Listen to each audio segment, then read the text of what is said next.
La fuente de la vida. Un viaje a través de los siglos y la historia de la humanidad.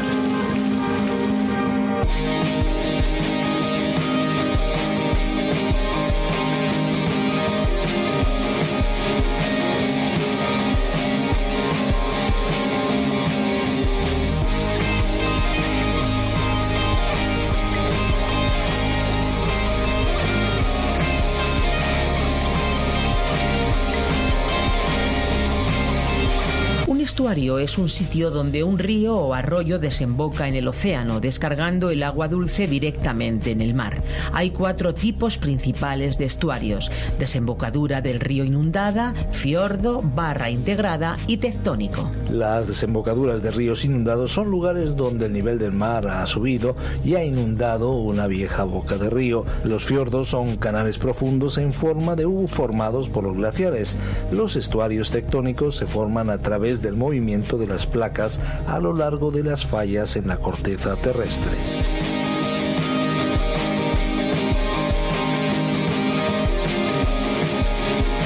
¿Qué tal, amigos? Esto es La Fuente de la Vida. Les habla Esperanza Suárez. Amigos oyentes, nos alegramos mucho porque la difusión de este programa hace que miles y miles de personas puedan descubrir la palabra de Dios.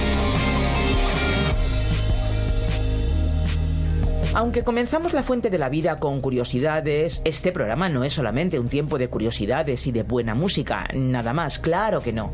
Es bueno conocer esas curiosidades, es agradable escuchar una buena canción, pero el núcleo central de este espacio es la reflexión o meditación de la palabra de Dios, algo que ya es posible hacer en nuestro propio idioma, y en este caso en la versión para España.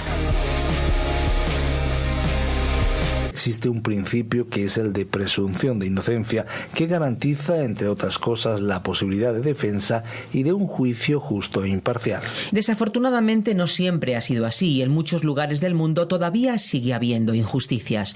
En el pasado era muy difícil poder defenderse cuando las autoridades hacían alguna acusación y se juzgaba a la persona con poquísimas garantías. Así le pasó precisamente a Jesucristo, víctima de falso testimonio, acusaciones infundadas, imputado por delitos que no cometió. Y todo ello en silencio, como el cordero que va al matadero para cumplir la perfecta voluntad de Dios. Así lo dijo el profeta. Seguimos en el capítulo 18 y entramos al siguiente, el capítulo 19 del Evangelio según San Juan, y en ellos veremos el juicio injusto por el que pasó Jesús. Pues vamos allá con la reflexión de hoy.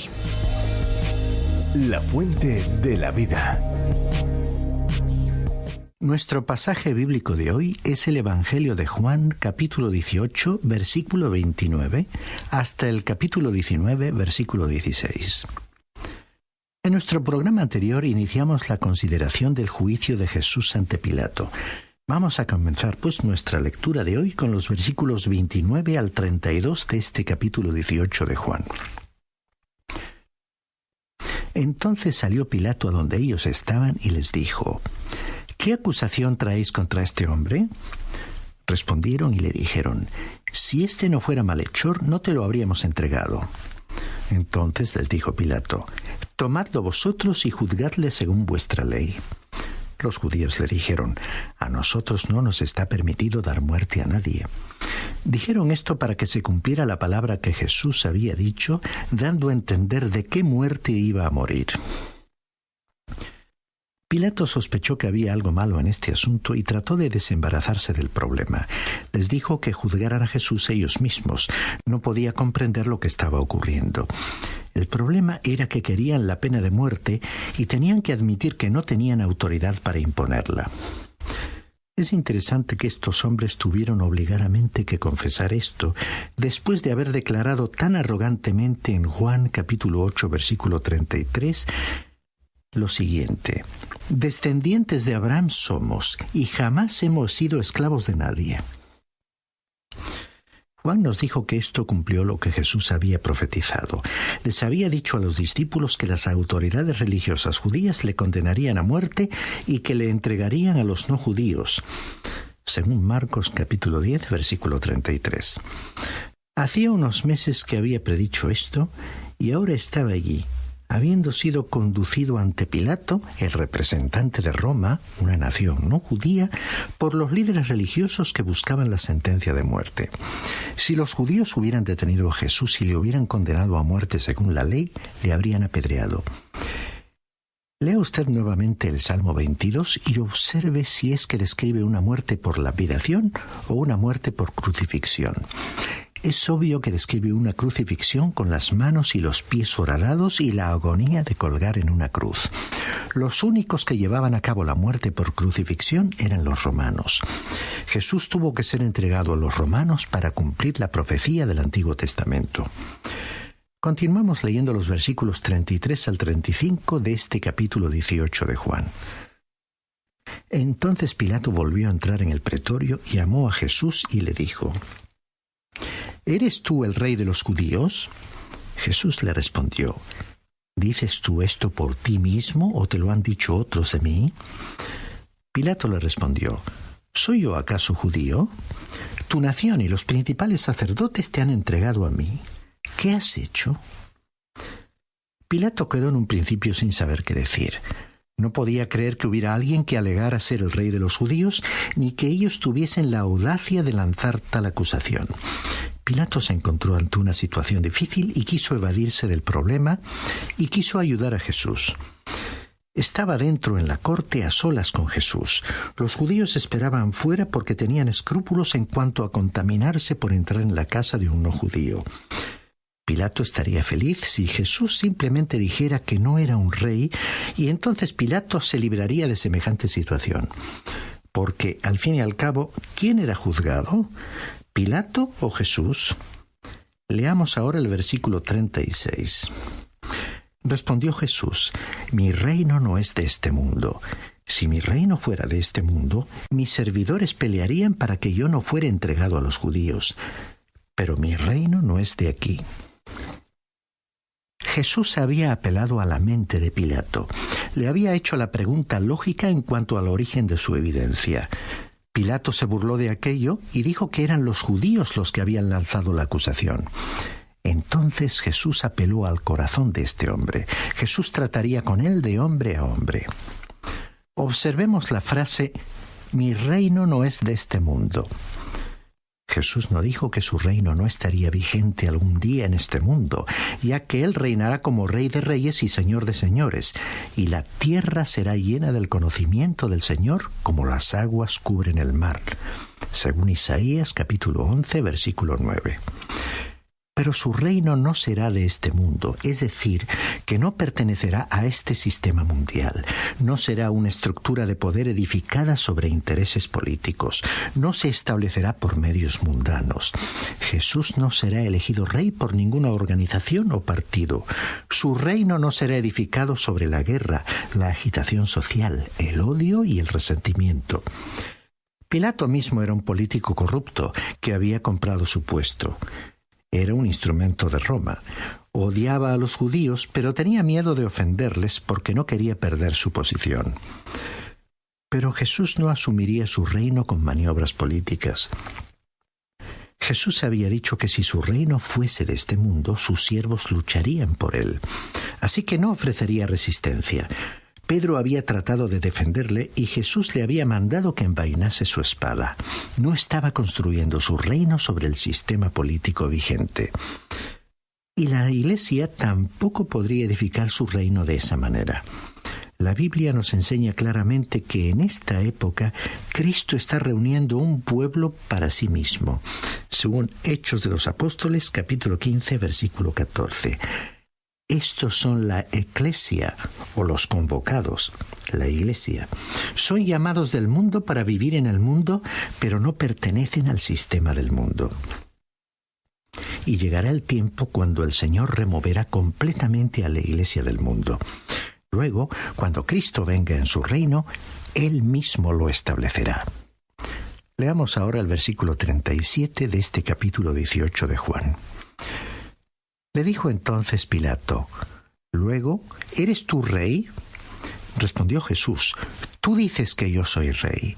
Yo para esto he nacido y para esto he venido al mundo, para dar testimonio de la verdad. Todo aquel que es de la verdad oye mi voz. Pilato estaba perplejo. Jesús aún estaba respondiendo a este hombre. Le decía que un elemento esencial de su reino era la verdad. Escuchemos las palabras del Salmo 45, versículos 1 al 4. Rebosa mi corazón palabra buena. Dirijo al rey mi canto, mi lengua es pluma de escribiente muy diestro. Eres el más hermoso de los hijos de los hombres, la gracia se ha derramado en tus labios. Por tanto, Dios te ha bendecido para siempre. Ciñe tu espada sobre el muslo, valiente, con tu gloria y majestad. En tu gloria sé prosperado. Cabalga sobre palabra de verdad, de humildad y de justicia. Tu diestra te enseñará cosas que asombran. Leamos ahora el versículo 38 de este capítulo 18 de Juan. Le dijo Pilato, ¿qué es la verdad? Y dicho esto, salió otra vez a donde estaban los judíos y les dijo, yo no hallo en él ningún delito. ¿Era cínico Pilato? ¿Estaba simplemente perplejo? Estuvo en la presencia del Señor Jesús, que era el camino, la verdad y la vida. Juan nos diría más tarde en su Evangelio que había escrito todas estas cosas para que creyésemos que Jesús es el Cristo, el Hijo de Dios. Estimado oyente, ¿ha buscado alguna vez la verdad? ¿Es Cristo la verdad para usted? ¿Ha descubierto la realidad en él? Pilato, pues, salió conduciendo a Jesús fuera y dijo a los judíos que no había hallado en él ningún delito. Dicen los versículos 39 y 40. Pero vosotros tenéis la costumbre de que os suelte a un preso en la Pascua. ¿Queréis, pues, que os suelte al rey de los judíos? Entonces todos dieron voces de nuevo diciendo, a este no, a Barrabás. Y Barrabás era ladrón. Pilato intentó desesperadamente evitar el tomar una decisión. Nunca imaginó que estas autoridades religiosas incitarían al pueblo que pidiera la libertad de Barrabás, porque el contraste entre Jesús y Barrabás era demasiado grande. La Biblia deja en claro que Pilato estaba seguro de que Jesucristo era inocente. Veamos algunas citas al respecto. Porque sabía que por envidia le habían entregado. Dice Mateo capítulo 27, versículo 18. Inocente soy yo de la sangre de este justo. Dice Mateo capítulo 27, versículo 24. Porque conocía que por envidia le habían entregado los principales sacerdotes. Dice Marcos capítulo 15, versículo 10. Les habló otra vez Pilato queriendo soltar a Jesús. Dice Lucas capítulo 23, versículo 20. Ningún delito digno de muerte he hallado en él. Dice Lucas capítulo 23, versículo 22. Yo no hallo en él ningún delito. Dice Juan capítulo 18, versículo 38. Desde entonces procuraba Pilato soltarle. Dice Juan capítulo 19, versículo 12. Pilato, había resuelto ponerle en libertad. Dice los Hechos de los Apóstoles capítulo 3, versículo 13. Como vemos, estos pasajes establecen con claridad que Pilato estaba seguro de que Jesús era inocente. Llegamos así a Juan capítulo 19, versículos 1 al 16. Ahora veremos un gran error judicial. Roma fue célebre por su justicia en todo el mundo. En todo escritorio oficial romano había una pequeña figura de Jano, el dios con dos cabezas. Una cabeza miraba hacia adelante y la otra hacia atrás. Es de esta palabra que derivamos el nombre de enero, el mes que mira hacia atrás al año viejo y que mira hacia adelante al año nuevo. Jano debía recordar al juez que mirara a los dos lados o aspectos del punto en cuestión. Roma gobernó al mundo por casi 1000 años. Cuando conquistaba un pueblo, Roma prometía que le daría buenas carreteras, la ley y el orden, la protección y la paz. Pero la vida continuaba bajo una dictadura. Roma gobernó con mano férrea. En los tribunales romanos el inocente recibió justicia y el culpable también. y el culpable no recibió misericordia, sino justicia. Lo interesante en todo esto es que el juicio de Jesús fue una de las farsas más grandes de la justicia de aquella época. Leamos ahora los versículos 1 al 3 de este capítulo 19 de Juan, que comienzan el párrafo titulado La muerte de Jesús en el Gólgota. Así que tomó entonces Pilato a Jesús y le azotó. Los soldados entretejieron una corona de espinas y la pusieron sobre su cabeza y le vistieron con un manto de púrpura y le decían: «Salve, Rey de los judíos», y le daban bofetadas. Si Jesús era inocente, debía haber sido puesto en libertad. Si era culpable de la acusación presentada contra él, debía ser crucificado. Azotar a Jesús era enteramente ilegal. Pilato lo hizo porque creyó que esto aplacaría a los judíos. Los soldados aprovecharon la ocasión para divertirse con él antes de que fuera crucificado. Cuando dice aquí que le daban bofetadas, significa que jugaron con él un cruel juego romano, porque les estaba permitido mutilarlo y hacer lo que les diera la gana. Todos los soldados le mostraban al prisionero los puños, luego le vendaban los ojos y todos menos uno le golpeaban tan duramente como podían. Luego le quitaban la venda y si el prisionero aún estaba consciente, tenía que adivinar qué soldado no le había golpeado. Obviamente, nunca podía acertar qué soldado se había abstenido de golpearle. Y así seguían con su juego golpeando al prisionero. Creemos que el Señor Jesús fue tan golpeado que quedó prácticamente irreconocible. En este sentido, recordamos lo que dijo el profeta Isaías en su capítulo 52, versículo 14. «Como se asombraron de ti muchos, pues de tal manera estaba desfigurada su apariencia». Continuemos leyendo los versículos 4 y 5.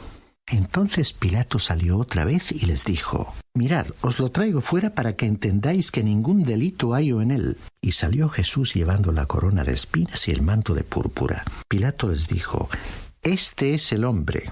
Creemos que si usted hubiera visto a Jesús le habría partido el corazón. Había sido golpeado hasta poner en riesgo su vida. Realmente su aspecto no debió parecerse a cómo le representaron los artistas en sus cuadros. «He aquí el hombre», fue la frase de Pilato. Si usted solamente puede decir esto, como Pilato, es que no ha visto ni conocido a Jesús en absoluto. Él era más que un hombre, era el Hijo de Dios, era el Salvador del mundo. Juan escribió estas cosas para que creamos que Jesús es el Cristo, el Hijo de Dios, y para que creyendo tengamos vida en su nombre. Leamos también el versículo 6 de este capítulo 19 de Juan. Cuando le vieron los principales sacerdotes y los guardias, dieron voces diciendo: «Crucifícalo, crucifícalo». Pilato les dijo: «Tomadlo vosotros y crucificadle, porque yo no hallo delito en él». Es posible que fuera en este momento que Pilato pidió agua para lavarse las manos. El agua pudo lavar sus manos, pero no pudo limpiar la culpa de su corazón, porque el credo más antiguo de la Iglesia afirmó que Jesús fue crucificado bajo Poncio Pilato. Los versículos 7 al 11 añaden: Los judíos le respondieron: «Nosotros tenemos una ley, y según nuestra ley debe morir, porque se hizo a sí mismo Hijo de Dios». Cuando Pilato oyó decir esto, tuvo más miedo. Entró otra vez en el pretorio y dijo a Jesús: «¿De dónde eres tú?». Pero Jesús no le respondió. Entonces le dijo Pilato: «¿A mí no me hablas? ¿No sabes que tengo autoridad para crucificarte y autoridad para soltarte?». Respondió Jesús: «Ninguna autoridad tenías contra mí si no te fuera dado de arriba. Por tanto, el que a ti me ha entregado, mayor pecado tiene». Vemos que Pilato aún no estaba satisfecho y le llevó dentro nuevamente para continuar interrogándole. Hubo diferencias de pecado y de juicio en la conducta de aquellos hombres.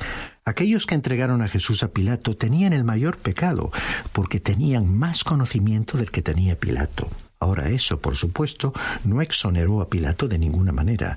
Él era culpable. Dice el versículo 12. Desde entonces procuraba Jesús soltarle, pero los judíos daban voces diciendo: «Si a éste sueltas, no eres amigo de César. Todo el que se hace rey, a César se opone». De allí en adelante, Pilato procuró soltarle. No porque creyó en él, sino porque sabía que el Señor Jesús era un hombre inocente. Jesús estaba en manos de un político corrupto y no bajo el control de un verdadero juez romano, como Pilato debía haber sido. Los dirigentes judíos estaban dispuestos a acusar a Pilato ante Roma de permitir la subversión. Y Pilato no quería cargar con la acusación de traición, así que dejó que su posición política tuviese prioridad sobre la justicia. Dice el versículo 13. Entonces Pilato, oyendo esto, llevó fuera a Jesús y se sentó en el tribunal en el lugar llamado el Enlosado, en hebreo Gábata. El enlosado era el litóstrotos, era el lugar de la justicia romana. Julio César siempre llevaba uno móvil consigo para que, a donde quiera que fuese, el litóstrotos fuera levantado y allí pronunciaría su juicio.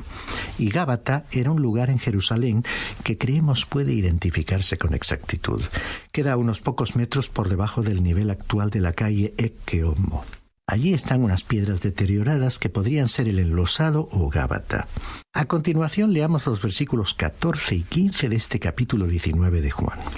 Era la preparación de la Pascua y como la hora sexta.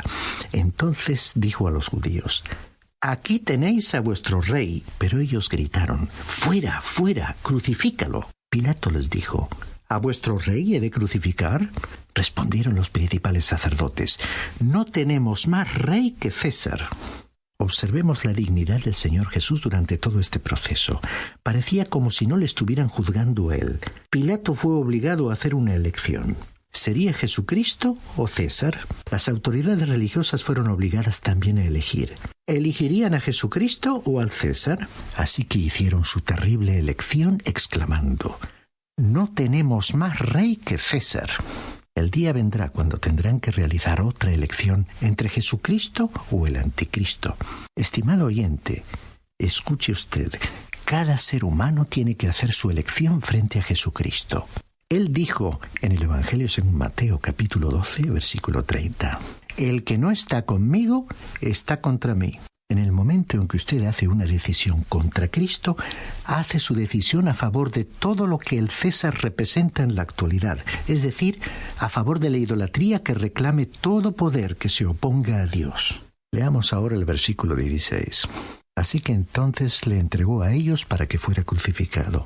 Tomaron pues a Jesús y se lo llevaron. Hablamos tanto acerca de la muerte y la resurrección de Jesucristo que llega a ser cosa trillada para el creyente ordinario.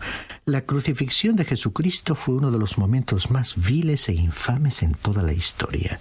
Sin embargo, significó nuestra redención. Podemos detenernos y mirarla desde varios puntos de vista. Desde el punto de vista de Dios, la cruz fue una propiciación. En el Antiguo Testamento, en el propiciatorio o tapa del arca, Dios extendía su misericordia sobre el pueblo. La cruz fue el lugar donde fue lograda la completa satisfacción, a fin de que un Dios santo y justo pudiera mostrarse propicio o favorable a los pecadores para salvarles. El trono de Dios, el lugar de juicio, se transformó en el lugar de misericordia, donde usted y cada uno de nosotros hallamos misericordia en lugar del juicio que merecemos. Jesucristo llevó nuestra culpa y la justicia de Dios quedó satisfecha. Desde el punto de vista del Señor Jesús, la cruz fue un sacrificio. Él fue el Salvador y se convirtió Él mismo en una ofrenda por el pecado. Como algunas ofrendas del Antiguo Testamento, fue una ofrenda de aroma agradable para Dios. También fue para Él un acto de obediencia. San Pablo dijo en Filipenses capítulo 2, versículo 8, que Él se hizo obediente hasta la muerte en la cruz. Desde el punto de vista suyo y mío, como creyentes en Cristo Jesús, la muerte en la cruz fue una sustitución. Él ocupó mi lugar y el suyo, estimado oyente. Él fue el que no tenía pecado, sufriendo en lugar del pecador, por el injusto. Como dijo el apóstol Pedro en su primera carta, capítulo 2, versículo 24, Él mismo llevó nuestros pecados en su cuerpo sobre el madero, para que nosotros, estando muertos a los pecados, vivamos a la justicia. Desde el punto de vista de Satanás, la muerte de Jesús en la cruz fue un triunfo y también una derrota. Fue un triunfo para Satanás herir el talón de la simiente de la mujer, es decir, a Cristo, como había sido predicho en Génesis capítulo 3, versículo 14. Y fue también una derrota, porque esa profecía se cumplirá con un golpe fatal en la cabeza de la serpiente. Como dijo la carta a los Hebreos, capítulo 2, versículo 14, porque Jesús con su muerte derrotaría al que tenía el imperio de la muerte. Y desde el punto de vista del mundo, la cruz no fue más que un asesinato brutal e injusto, el de Jesús de Nazaret como ser humano. Y dejamos esta escena en que le llevaron para crucificarle. Como dijo el Salmo 94, versículo 21, se juntaron contra la vida del justo y condenaron la sangre inocente. Pero, ya que hemos contemplado la muerte de Jesucristo en la cruz desde varios puntos de vista, solo nos resta decir, al concluir, que falta un punto de vista por considerar, y se trata del suyo, estimado oyente. ¿Qué representa aquel sacrificio para usted?